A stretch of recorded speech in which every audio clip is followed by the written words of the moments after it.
I'm okay, I'm fine. Kincana, kincana, teng neng neng neng neng.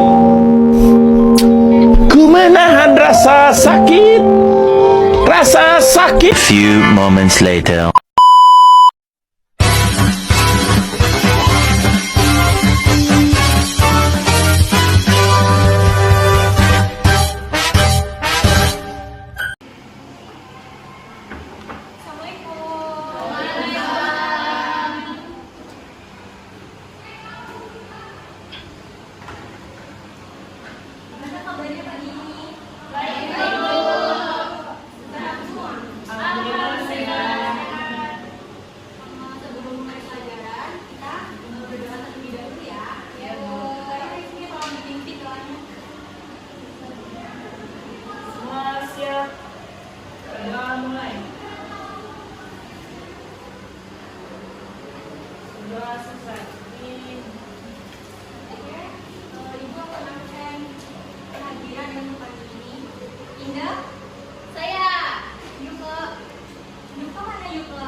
Tangan kiri mempunyai jari, diletakkan, dibengkokkan, putar pergelangan. Ke depan dilentikkan, ayo tepuk tangan. Tepuk tangan semua, angkat kaki kedua. Ke atas tangan kita, berhenti hingga berwarna. Badan kita bergerak, yang lazim wahai teman. Berdiri dengan tegak. Balik kanan serentak, balik kanan serentak.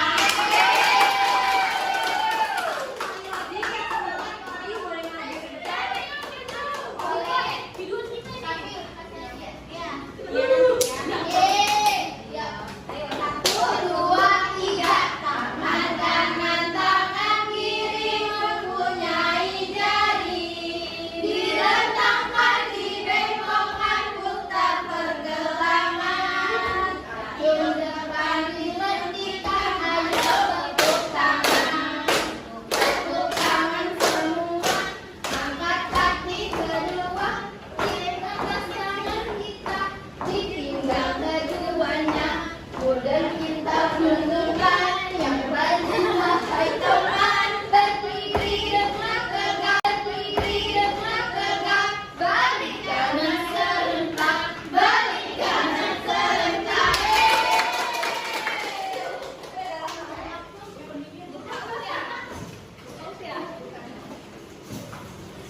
Materi hari ini adalah akuntansi sebagai sumber informasi.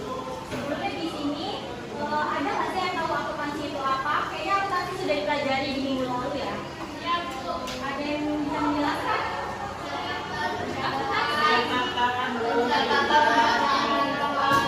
Identifikasi, mengelola jika melakukan secara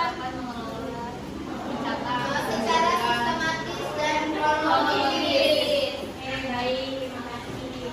Jadi pengertian akuntansi di sini adalah akuntansi sebagai sistem yang melibatkan pencatatan, pengelolaan, pengisian, pelaporan, dan analisis transaksi keuangan suatu entitas. Akuntansi bertujuan untuk menyediakan informasi keuangan yang relevan, andal, dan dapat digunakan dalam pengambilan keputusan. Jadi ini ya pengertian akuntansi ya. Ya Bu. Ya Bu. Materi selanjutnya adalah fungsi akuntansi sebagai sumber informasi. Boleh dibacakan ya? Ya Bu. Fungsi akuntansi sebagai sumber informasi. 1. Memberikan informasi keuangan. Akuntansi mencatat semua transaksi keuangan untuk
mengatasi penyimpangan. Yang terakhir itu ada kepatuhan terhadap regulasi. Akuntansi memastikan bahwa perusahaan mematuhi peraturan pajak dan pelaporan keuangan yang berlaku. Jadi, fungsi akuntansi ini melibatkan 4 materi yang ada di sini. Yang materi selanjutnya itu ada karakteristik informasi akuntansi yang berkualitas. Yang pertama itu ada relevan. Itu informasi yang memiliki kaitan langsung dengan keputusan yang diambil. Yang kedua ada adil. Data harus bebas dari kesalahan materi dan bias. Yang ketiga itu dapat dipahami. Penyajian informasi harus sedikit sederhana dan jelas. Yang terakhir ada komprehensivitas, yaitu informasi memungkinkan perbandingan antara waktu atau antar perusahaan. Sebelumnya di sini ada yang belum paham?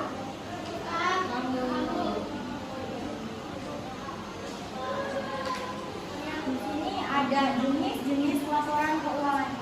Sebelumnya kalian sudah pernah mendengar atau membaca atau mengetahui tentang 4 jenis-jenis laporan ini?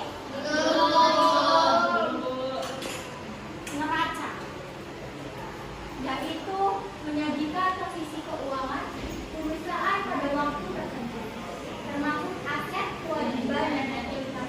Biasanya neraca ini digunakan buat apa saja kalau boleh tahu?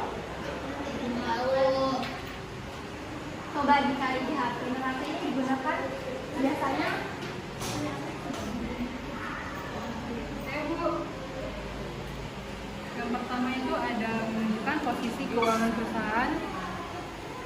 Yang kedua ada mengevaluasi likuiditas. Yang ketiga ada menilai solvabilitas. Yang keempat ada membantu pengambilan keputusan. Yang terakhir ada mengukur struktur modal. Yang kedua ada penggambaran pendapatan, beban, dan laba bersih perusahaan selama periode. Laba begini sebenarnya penting nggak sih dalam perusahaan? Mengetahui perusahaan laba atau kerugian. Yang ketiga ini ada laporan arus kas atau yang sering disebut apa? Cash flow statement. Yaitu menjelaskan aliran kas masuk dan keluar perusahaan. Berarti laporan arus kas itu buat apa tadi? Melihat masuk dan keluarnya aliran dana dari perusahaan. Yang terakhir itu ada laporan perubahan ekuitas, yaitu menginformasikan perubahan modal pemilik selama periode tertentu.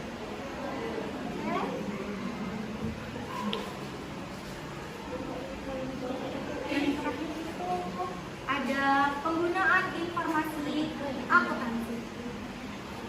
Sebelumnya, selain ada yang mengerti penggunaan informasi akuntansi? Penggunaan informasi akuntansi itu dibagi menjadi 2, yaitu ada apa? Untuk internal sebagai manajemen, yaitu untuk mengevaluasi kinerja dan penyusunan strategi. Untuk pemilik itu untuk memantau keuntungan dan stabilitas keuangan. Dan untuk internal, investor itu sebagai pengevaluasian potensi investasi sebagai kreditur untuk memiliki kemampuan perusahaan membayar utang. Dan untuk pemerintah untuk pematuhan terhadap pajak dan regulasi. Jadi inilah beberapa materi akuntansi sebagai sumber informasi. Di sini Ibu akan memberikan kuis, tapi kuisnya dikerjakan di rumah. Ibu akan mendektekan kuis ini. Oke. Yang pertama, mengapa akuntansi dianggap penting sebagai informasi yang penting dalam dunia bisnis dan ekonomi?